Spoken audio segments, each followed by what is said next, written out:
Again, good morning, student.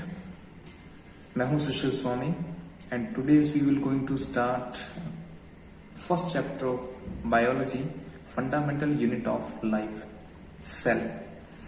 आज हम इस चैप्टर के बारे में बात करने वाले हैं। फर्स्ट चैप्टर ऑफ बायो काफी इंटरेस्टिंग चैप्टर है, ठीक है। तो ओके, लेट्स स्टार्ट।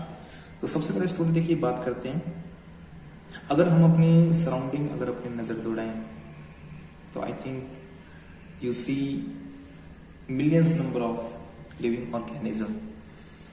एक छोटी सी अगर अपने चींटी से लेके अगर अपने एलिफेंट, ब्लू व्हेल या काफी बड़े प्लांट्स या छोटे छोटे प्लांट्स, ग्रास, ये काफी एक्वाटिक एनिमल्स, ठीक है, लाइक अमीबा, पैरामाइशियम, ठीक है, बहुत सारे आप एग्जाम्पल अगर आपने देखे हैं तो सभी ये लिविंग ऑर्गेनिज्म जब हमें दिखाई देते हैं तो हमारे माइंड में क्वेश्चन आता है कि ये किसके बने होते हैं, ओके। यानी कि जो बेसिक क्या इसकी यूनिट क्या है। फॉर एग्जांपल अगर मैं यहाँ पे छोटा सा एग्जांपल लूं, ये कोई एक हाउस है, ओके, ये एक हाउस है और इस हाउस के बारे में अपने बात करें तो इसकी जो हाउस की जो बेसिक यूनिट क्या है, यानी हाउस किससे बना है।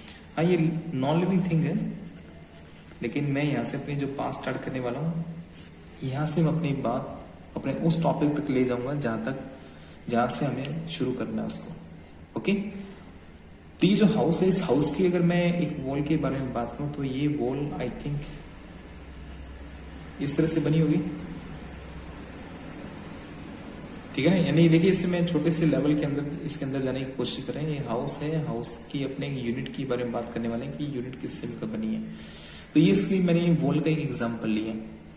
अगर आप यहाँ पे देखें तो आपको ये दिखाई देगा, इसकी जो एक वॉल है, इस वॉल के अंदर एक ये जो आपको एक हिस्सा दिखाई दे रहा है, ये इसकी क्या है, इसका अपने ब्रिक, इसकी ब्रिक क्या है, एक सिंगल यूनिट है। इसकी क्या है, सिंगल यूनिट। एक एक ब्रिक से क्या हुआ, एक ब्रिक उसके बाद दूसरी, तीसरी, इस तरह से हमने इंक्रीज करते हुए ब्रिक से एक वॉल बनी, वॉल से क्या हुआ फिर एक रूम बना, रूम से फिर एक क्या हुआ, धीरे धीरे करते हैं पूरा घर बना। या भी कह सकते हैं पूरे जो घर की यानी पूरे जो इस हाउस की जो बेसिक यूनिट की यहाँ पे क्या है वो है ब्रिक। क्या है, ब्रिक। ऐसे ही अगर अपने लिविंग ऑर्गेनिज्म के बारे में अपने बात करें कि लिविंग ऑर्गेनिज्म किसके बने होते हैं, ये तो हमने बात की नॉन लिविंग की। अब हम बात करें living organism made up of, यानी कि वो किसके बने होते हैं। अगर यहां आपने बात लिविंग ऑर्गेनिज्म की तो लिविंग ऑर्गेनिज्म की जो सबसे छोटी यूनिट है that is cell, that is cell, okay. तो ये बात कैसे पता लगी, कैसे पता लगा कि जो सबसे छोटी यूनिट होती है वो सेल होती है। तो इसकी कुछ हिस्ट्री है, उस हिस्ट्री के बारे में हम बात करेंगे, ठीक है। तो इसकी हिस्ट्री की अगर आपने देखें या आप इसकी कह सकते हैं डिस्कवरी ऑफ सेल, सबसे पहले किसने पता लगाया। और माइंड में आता ना कि सर ये जो बात आप हमें बता रहे हैं ये बात सबसे पहले किसने बताई। तो अब अपनी बात चलते हैं, यहाँ पे हिस्ट्री की बात करते हैं। कुछ हिस्ट्री की या कुछ साइंटिस्ट की जिन्होंने यहाँ पे अपना वर्क किया, अपना कॉन्ट्रीब्यूशन दिया इस चीज को एक्सप्लेन करने के लिए, वो बातें मैं आपके साथ शेयर करता हूँ मैं, ठीक है। अब यहाँ पे देखिए जैसे डिस्कवरी अगर अपनी बात करें हिस्ट्री की तो सबसे पहले एक साइंटिस्ट था, एक ब्रिटिश, आप ये कैसे इंग्लिश साइंटिस्ट आप कह सकते हैं, रॉबर्ट हुक, ठीक है। रॉबर्ट हुक अपना क्या करा था, एक एक्सपेरिमेंट करा था। यहाँ पे आप इसमें मैं उसका नाम लिखता हूं, एक इंग्लिश जो साइंटिस्ट है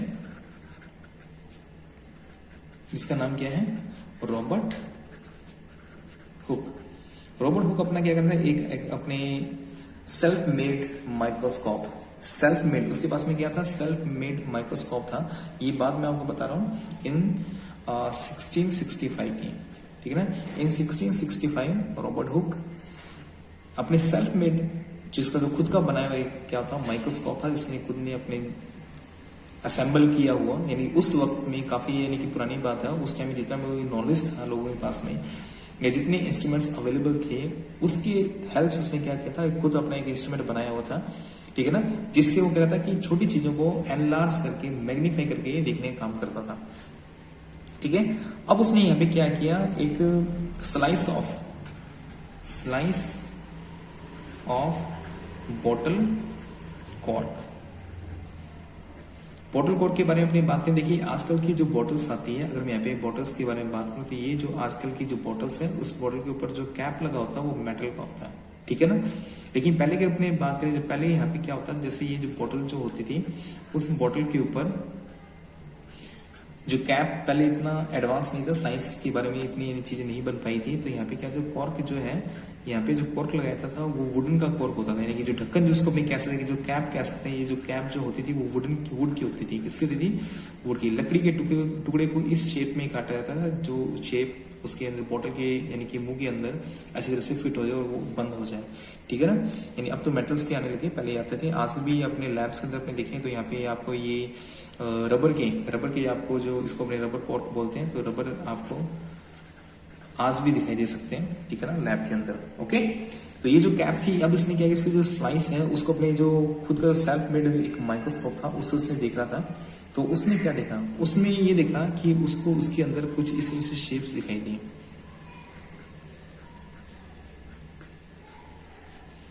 जैसे ये शेप्स देखी तो उसके माइंड में है कि यार ये कुछ ना कोई तो चीज है, इतनी जो स्मॉलेस्ट चीज है, और ये जो स्मॉलेस्ट चीज है अपने आप को क्या कर रही है, रिपीट कर रही है। यानी कि उसको जो स्ट्रक्चर दिखाई, हनीकॉम्ब, आपने मधुमक्खी छत्ता देखा होगा, हनीकॉम्ब यानी कि मधुमक्खी का जो छत्ता होता है उसके अंदर आपने जो शेप देखी होगी, यानी कि उसमें जो होल्स बने होते हैं, ठीक है ना, जो होल्स होते हैं, एक एक होल एक तरीके क्या होती है, एक यूनिट होती है, यानी कि एक एक होल से पूरा छत्ता बना होता है, हनीकॉम्ब पूरा बना होता है।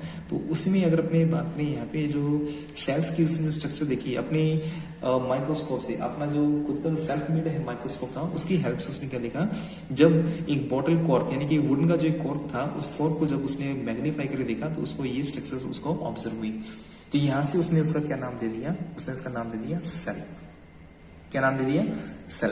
क्लियर। अब अपने यहाँ पे जो सेल जो नाम दिया, यहाँ पे आपने ये बताया जो सेल नाम किसने दिया, सेल रॉबर्ट हुक, ठीक है ना, ये बात आपने क्लियर, आपने ध्यान रखनी है। और दूसरी बात करनी है जो इसने जो डिस्कवरी जो की वो की थी डेड सेल की। किसकी थी? डेड सेल की। आपको ये पता है जो वुडन यानी कि अब जो पेड़ से जो अलग हो चुकी है, यानी लकड़ी का जो टुकड़ा है अब वो क्या डेड है, तो उसने जो सेल को जो डिस्कवर किया था, अगर आपको लगे कि जो सबसे पहले जो सेल को डिस्कवर किसने किया, तो आपका आंसर होगा रॉबर्ट हुक, ठीक है ना। कौन से सेल को? डेड सेल को। कौन सेल को? डेड सेल को। लिविंग सेल के अगर बारे में अपनी बात करें, तो लिविंग सेल के बारे में तो उसका जो साइंटिस्ट था वो दूसरा था, ठीक है ना। तो अब ये ध्यान देना कि रॉबर्ट हुक के बारे में मैंने आपको बता दिया कि कैसे इसने डिस्कवर किया अपने सेल्फ मेड से। सेल्फ मेड इसका जो माइक्रोस्कोप था, इसका जो माइक्रोस्कोप उन्हें बोलते हैं इसको प्रीमिटिव माइक्रोस्कोप उसने जब उसको ऑब्जर्व किया तो उसको ये सेल्स की ऐसे स्ट्रक्चर उसको दिखाई दी। अब प्रीमिटिव का मतलब क्या था? प्रीमिटिव का आप ये कह सकते हैं जो पूरी तरह से एडवांस नहीं है, या उस वक्त में जैसा भी एक जो जुगाड़ सिस्टम उसने जब बनाया हुआ था लेंस वगैरह यूज करके, तो उसको प्रीमिटिव बोलते हैं, यानी जो डेवलप नहीं है, ठीक है ना, जो डेवलप नहीं है, जो पुराने टाइम से बना हुआ है, ठीक है, जो उसमें लेंस वगैरह कुछ ऐसे लगा के कुछ देसी सा सिस्टम बना के उसने यूज किया था, उसको यानी प्रीमिटिव उसने माइक्रोस्कोप यूज किया था। अब अपनी बात करते हैं जो सेल के बारे में। जो नेक्स्ट जो साइंटिस्ट था, नेक्स्ट साइंटिस्ट कौन था? एंटोन ल्यूवेनहॉक, ठीक है ना। अब अपनी बात यहाँ पे कर रहे हैं, अब मैं यहाँ पे लिविंग सेल की बात कर रहा हूँ। किसकी बात कर रहा हूँ? लिविंग सेल की। सबसे पहले ये तो पता लग चुका था कि ये जो कोई भी जो चीज होती है, यानी कि जो लिविंग थिंग्स हैं, वो किसी स्मॉल यूनिट्स की बनी होती हैं। स्मॉल यूनिट्स यानी कि छोटे रूम्स की तरह बनी होती हैं। लेकिन ये जो एक्सपेरिमेंट किया गया था वो एक नॉन लिविंग सेल के ऊपर किया गया था, रॉबर्ट हुक के थ्रू। अब लिविंग सेल के ऊपर जो एक्सपेरिमेंट किया गया वो क्या था? एंटोन वॉन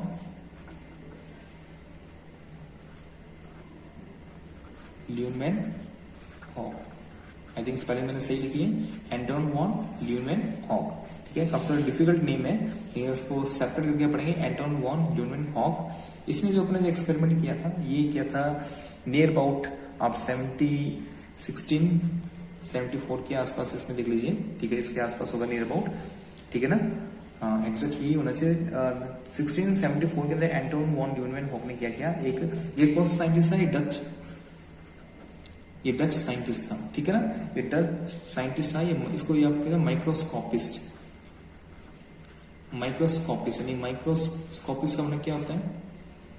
स्कोपिस्ट, ठीक है। यानी कि जो छोटी छोटी चीजों को जो देखने का काम करे या जो उसको उसके ऊपर स्टडी करें, उसका एनालिसिस करें, उसको बोलते हैं माइक्रोस्कोपिस्ट, या इसको जो माइक्रोस्कोप्स की फॉर्मेशन करे, माइक्रोस्कोप्स जो बना रहे हैं। यानी इसने क्या किया, इसके पास जो माइक्रोस्कोप इसने जो बनाया था वो ये इसे एडवांस था रॉबर्ट हुक से। ये जो माइक्रोस्कोपिस्ट था, इसके जो माइक्रोस्कोप थे इससे ज्यादा एडवांस थे, ठीक है ना, क्योंकि ये इसका स्पेशलिस्ट था।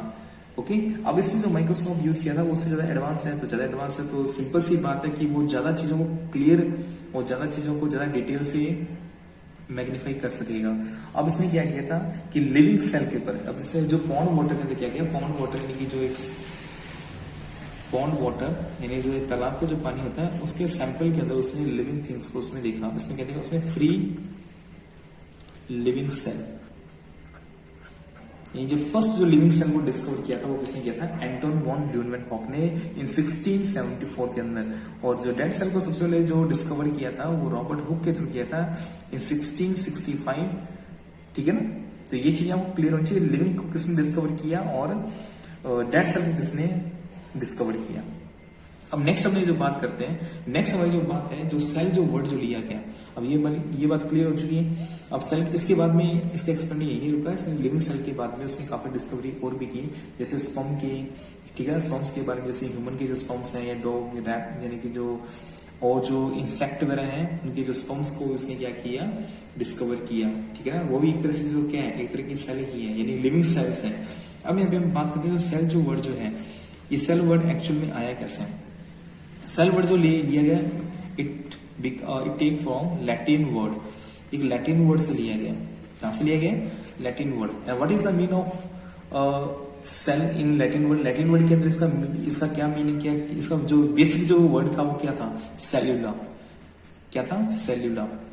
And what is the mean of cellula, cellula का मतलब होता है एक little room, a little room, यानी कि जो लिटिल जो रूम जो होता है उसके लिए अपने वर्ड यूज किया था सेल्यूला।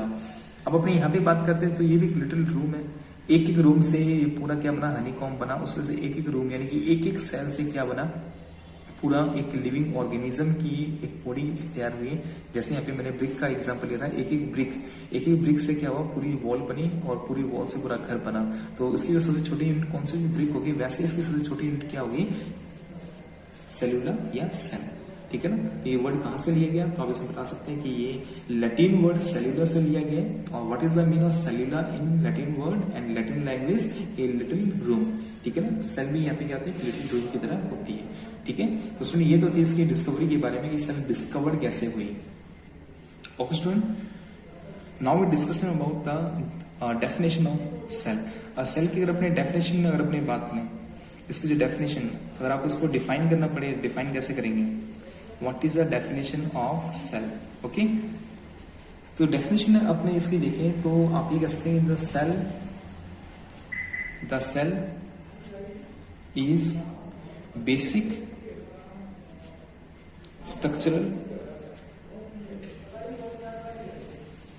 Structural and functional unit of life. Okay, तो सबसे पहले इसकी जो मेन जो आपने बात देखनी है कि बेसिक स्ट्रक्चरल एंड फंक्शनल, दो वर्ड मैंने यहाँ पे यूज किया था, cell is basic structural and functional unit of life. तो फर्स्ट हम बात करने वाले structural, how can you say cell is structural unit. तो फर्स्ट यहाँ पे अपने बात करते हैं structural unit. What is the mean of structural, structural मतलब होता है कि किसी भी जो लिविंग ऑर्गेनिज्म की जो स्ट्रक्चर जो बनती है। अगर यहाँ पे अपने बात करता हूँ, जैसे मानो कि कोई ह्यूमन बीइंग है, इस ह्यूमन बीइंग के बारे में अपने बात करें तो ये ह्यूमन बीइंग की जो भी स्ट्रक्चर जो बनी हुई है, ठीक है ना, ये जो भी स्ट्रक्चर बनी हुई है वो स्ट्रक्चर किसकी वजह से बनी हुई है, सेल की वजह से, ठीक है ना। कोई भी स्ट्रक्चर है, अगर अपने किसी भी लिविंग ऑर्गेनिज्म की बात करें, जैसे मानो कि अगर ये अमीबा है तो इसकी जो स्ट्रक्चर जो है किसकी वजह से है, सेल की वजह से, ठीक है ना। जो सेल की वजह से क्या होता है स्ट्रक्चर बनने से, मानो कि एक एक ब्रिक से क्या हुआ, पूरा एक मकान, एक पूरे जो एक हाउस का क्या हुआ डिजाइन बना, ठीक है। तो उसकी वो स्ट्रक्चर है क्या, स्ट्रक्चर यानी स्ट्रक्चरल यूनिट हुई, यस और नो, बात समझ में आ रही है आपको। यानी कि अगर अपने ये बात करें तो जैसे कि जो भी लिविंग ऑर्गेनिज्म है कंपोस्ट वन और मोर सेल, यानी एक से ज्यादा सेल से बना होता है, ठीक है ना। एक सेल से क्या होगा, आप ये कह सकते हैं कि all living organism are composed to one और मोर सेल, एक से ज्यादा सेल से बने होंगे। जैसे मैंने आपको एग्जांपल दिया, यूनिसेलुलर का एग्जांपल जैसे मैंने दिया अमोइबा, और जैसे मान लो मल्टी सेलुलर का आपको एग्जांपल दिया ह्यूमन, ठीक है ना। तो इनकी जो बॉडी का जो आपको डिजाइन दे रहा है, दिखाई दे रहा है, कोई भी जैसे मानो कि कोई प्लांट है, अगर मैं इस प्लांट की बात करूँ, प्लांट का आपको डिजाइन दे रहा है, दिखाई दे रहा है। जैसे मानो कि कोई एक, ठीक है ना, कोई भी जैसे मानो कि लिविंग ऑर्गेनिज्म है, जैसे मानो कि कोई चींटी है, चींटी की अगर मैं बात करूँ, चींटी है, उसका कोई आपको एक डिजाइन दिखाई दे रहा है, ठीक है ना। कोई भी अगर मानो कि अगर कोई फिश है, उस फिश का आपको एक डिजाइन आपको दिखाई दे रहा है। तो जो भी आपको डिजाइन दिखाई दे रहा है, जो भी इसकी स्ट्रक्चर आपको दिखाई दे रही है, वो किसकी वजह से, सेल की, यानी कि एक सेल से मिलकर ही इतनी बड़ी स्ट्रक्चर बनी है। चाहे वो लिविंग ऑर्गेनिज्म सिंगल सेल से मिलकर बना हो, चाहे मल्टी सेल से मिलकर बना हो, उसकी जो स्ट्रक्चर जो होगी उसके लिए रिस्पॉन्सिबल कौन है, सेल।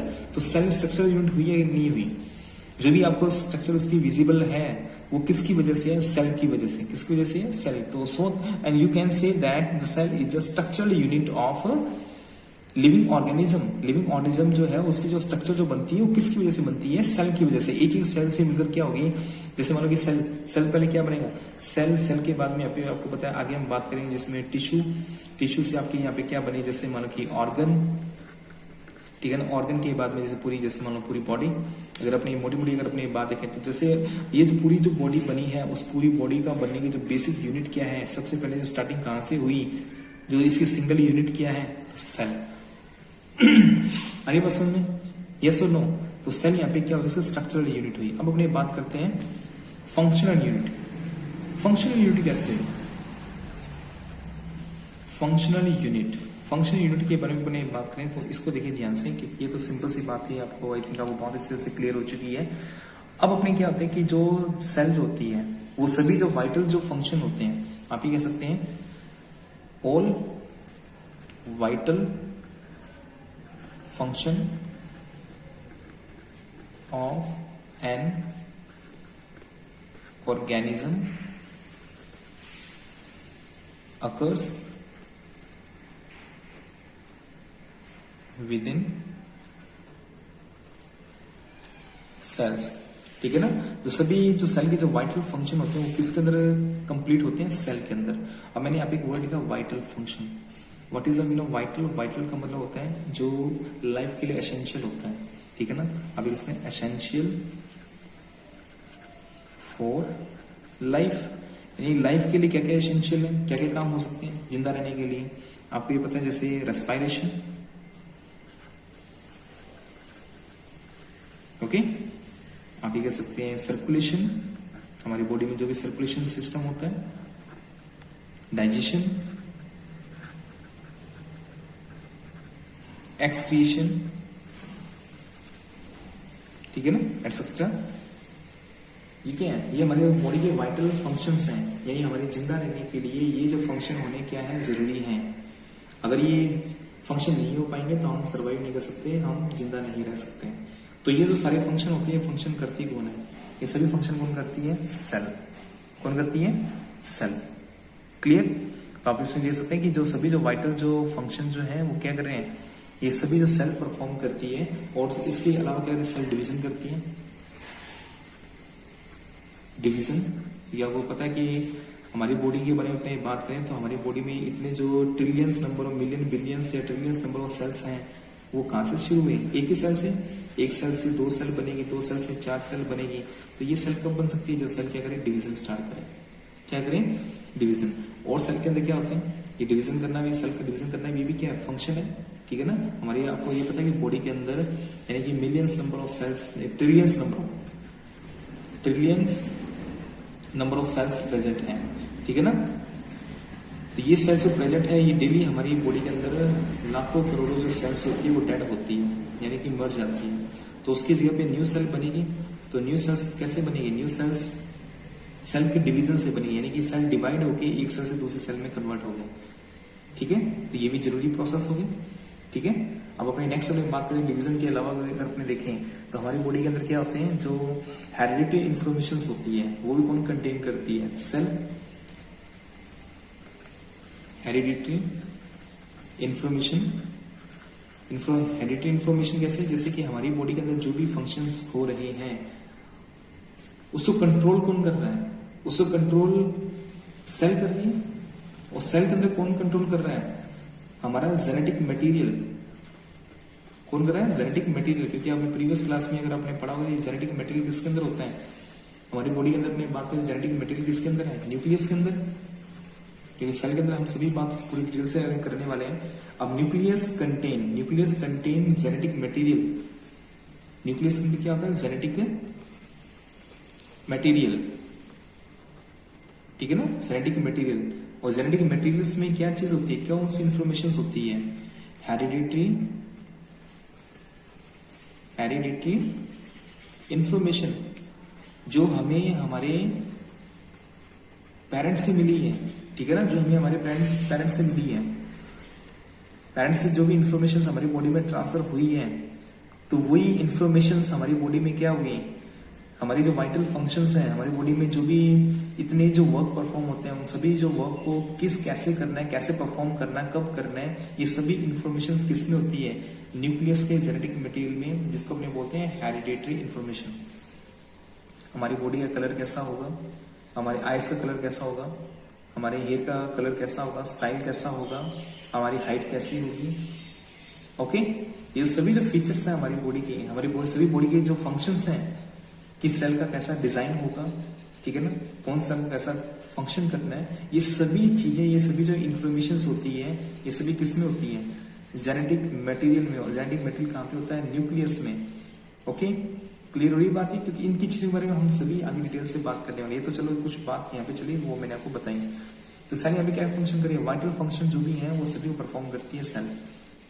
जैसे रेस्पिरेशन है, सर्कुलेशन है, डाइजेशन है, न्यूट्रिशन को एब्सॉर्ब करना है, ठीक है ना, ये सभी जो फंक्शन है, एनर्जी प्रोड्यूस करनी है, ठीक है ना, क्योंकि आपको ये पता है सभी फंक्शन को चलाने के लिए क्या चीज चाहिए, एनर्जी चाहिए, और एनर्जी को प्रोड्यूस करना, रिलीज करवाना, ये सभी जो फंक्शंस हैं एक सेल के अंदर एक ही वक्त के अंदर हजारों लाखों की संख्या के अंदर क्या होती है, केमिकल रिएक्शंस या प्रोसेस क्या होती है, चलती रहती है।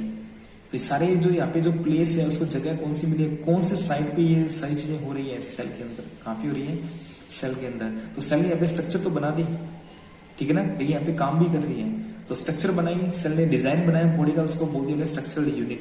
लेकिन यहाँ पे जो फंक्शन परफॉर्म करे उसको अपने क्या बोलते हैं, फंक्शनल यूनिट, ठीक है ना। यहाँ पे तो अब दूसरी बात अपने ये करें, जो सेल जो होती है, यही सेल आगे नेक्स्ट जनरेशन के अंदर, यानी कि जैसे मानो कि जो नई जनरेशन जो होती है उस जनरेशन के अंदर भी क्या करती है, इन्फॉर्मेशन को क्या करती है, ट्रांसमिट करती है।